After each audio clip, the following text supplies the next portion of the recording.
चंपावन नाम का एक बहुत घना जंगल था।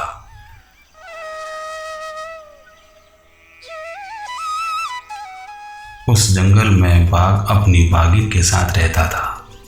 वे दोनों एक दूसरे से बहुत प्रेम करते थे और हमेशा साथ साथ रहते थे। हर दिन दोनों साथ में ही शिकार करने जाते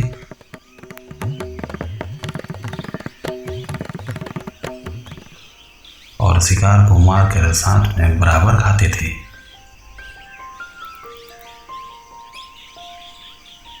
कुछ समय के बाद बाघ और बाघिन दो पुत्रों के माता पिता बन गए। तो एक दिन बाघ ने बाघिन से कहा, अब से तुम मेरे साथ शिकार पर मत आना। घर पर रहकर खुद की और बच्चों की देखभाल करना। मैं अकेले ही हम सबके लिए शिकार लेके आऊंगा। ठीक है, जैसी आपकी आज्ञा। और उस दिन से बाघ अकेले ही शिकार के लिए जाने लगा और वहीं बाघिन घर पर रहती और बच्चों की देखभाल करती।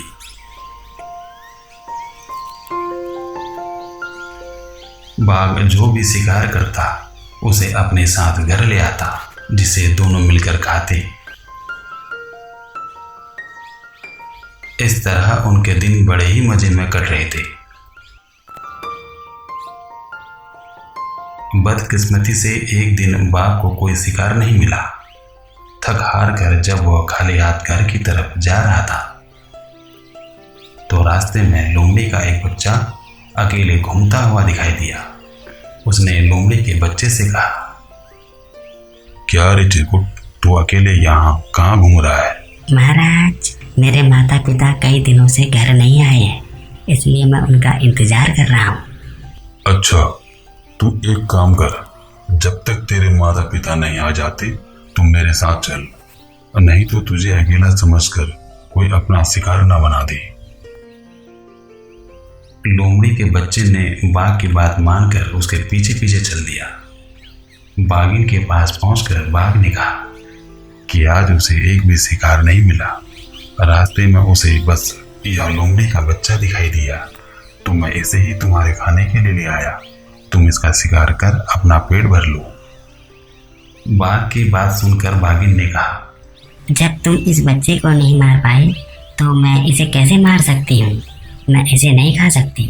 इसे मैं अपने दोनों ही बच्चों की तरह पाल पोस कर बड़ा करूँगी और यह अब से हमारा तीसरा पुत्र होगा। उसी दिन से बाघ और बाघिन लोमड़ी के बच्चे को भी अपने बेटों की तरह प्यार करने लगे। वह लोमड़ी का बच्चा चिरकुट भी बाघ के परिवार के साथ बहुत खुश था। उन्हीं के साथ खेलता कूदता और बड़ा होने लगा। जब वह तीनों कुछ और बड़े हुए तो अब वे सभी खेलने के लिए जंगल में अकेले भी जाने लगे।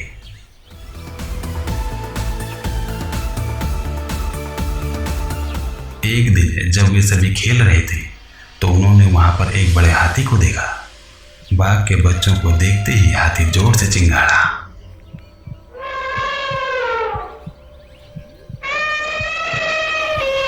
हाथी के चिंगाड़ने की आवाज सुनकर बाघ के बच्चे तो नहीं डरे, लेकिन लोमड़ी का बच्चा चिरकुट तुरंत वहां से भाग खड़ा हुआ और बाघिन के पास चला गया। कुछ देर बाद जब बाघिन के दोनों बच्चे भी वापस आए तो उन्होंने जंगल वाली बात अपनी माँ को बताई। माँ, आज जंगल में हमने बहुत बड़ा हाथी देखा। हाँ माँ, जब वो चिल्लाया तो हम भी उसके ऊपर चिल्लाए, लेकिन चिरकुट भैया तो डरकर भाग गए। दोनों की बातें सुनकर चिरकुट को बहुत गुस्सा आया और बोला, तुम दोनों जो खुद को बहादुर बता रहे हो, मैं तुम दोनों को फटक कर जमीन पर गिरा सकता हूँ। लोमड़ी के बच्चे की बात सुनकर बाघिन ने उसे समझाया, चिरकुट बेटा, तुम्हें अपने भाइयों से इस तरह की बात नहीं करनी चाहिए। बाघिन की बात भी चिरकुट लोमड़ी को अच्छी नहीं लगी। गुस्से में उसने कहा, तो क्या आपको भी लगता है कि मैं डरपोक हूँ और हाथी को देखकर डर के भाग गया था? लोमड़ी के बच्चे की इस बात को सुनकर बाघिन ने उससे कहा, बेटा चिरकुट, तुम जरा मेरे साथ चलो। बाघिन उस लोमड़ी के बच्चे को अकेले में ले गई और उससे कहा, बेटा, अब समय आ गया है कि तुम्हें सच जान लेना चाहिए। कैसा सच माँ? वही सच बेटा जो आज तक मैंने तुमसे छुपा के रखा था। और सच ये है कि तुम मेरे बेटे नहीं हो। मैंने तुम्हें जन्म नहीं दिया, लेकिन मैंने तुम्हें भी अपने दोनों बच्चों की तरह बड़ा किया है। उन्हीं के साथ तुम्हारी भी परवरिश की है।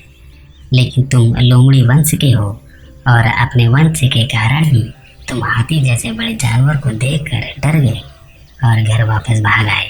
वहीं तुम्हारे दोनों भाई बाघ वंश के हैं, जिस वजह से वह हाथी का शिकार करने के लिए उसके पीछे भाग गए। अभी तक तुम्हारे दोनों भाइयों को तुम्हारे लोमड़ी होने का पता नहीं है, लेकिन जिस दिन उन्हें यह पता चलेगा वह तुम्हारा भी शिकार कर सकते हैं। इसलिए अच्छा होगा कि तुम यहाँ से जल्द भाग जाओ और अपनी जान बचा लो। बाघिन से अपने बारे में सच सुनकर लोमड़ी का बच्चा चिरकुट डर गया और मौका मिलते ही उसी राह भाग गया। कहानी से सीख। यह कहानी हमें यह सीख देती है कि कायर और डरपक वंशज के लोग अगर बहादुर लोगों के बीच में भी रहें तो भी वह बहादुर नहीं बन सकते।